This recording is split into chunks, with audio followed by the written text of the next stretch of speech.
Welcome to Once Upon a Case, because the law isn't just for lawyers, it's for everyone. Headline: A courtroom in Japan just put a price on poisoned lives. Minamata Disease patients versus Chisso Corporation, 1973.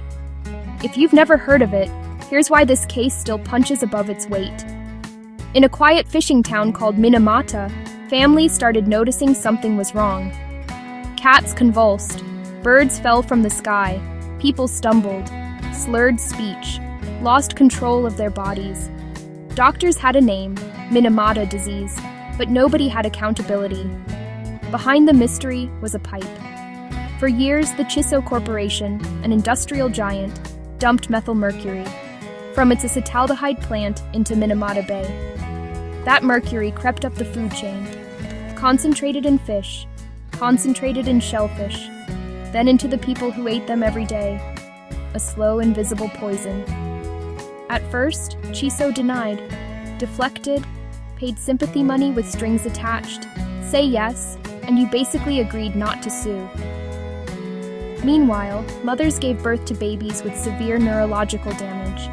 Fishermen lost their livelihoods. An entire town carried the stigma of a name that became a diagnosis. By the late 1960s, patients had enough. They organized, they documented, they brought the fight to court. Protests roared outside Chisso's gates. Photographers like Eugene Smith showed the world, on faces, in hands, in grief. Then came March 1973. Kumamoto District Court handed down a landmark ruling. Chisso was responsible, not partially, not hypothetically.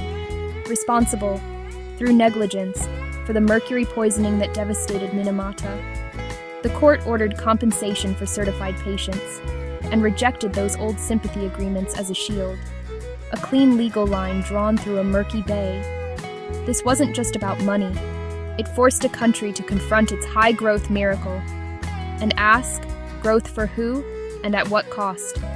Regulators toughened laws. Activists found a blueprint. Companies learned externalizing risk can boomerang back into a courtroom. But justice isn't instant, and it isn't tidy. Recognition took years. Some victims were never officially certified. Cleanup was slow. The stigma lingered far beyond the verdict. So why talk about a 1973 case now? Because the playbook hasn't changed. Only the chemicals and the headlines have. When harm is diffuse and delayed, when the victims are small and the polluters are massive, the truth needs time and pressure to surface. Minamata proved communities can force that truth into the light. If you remember one thing, make it this. Accountability is not automatic. It's built patient by patient, document by document, day by day, until a judge can no longer look away.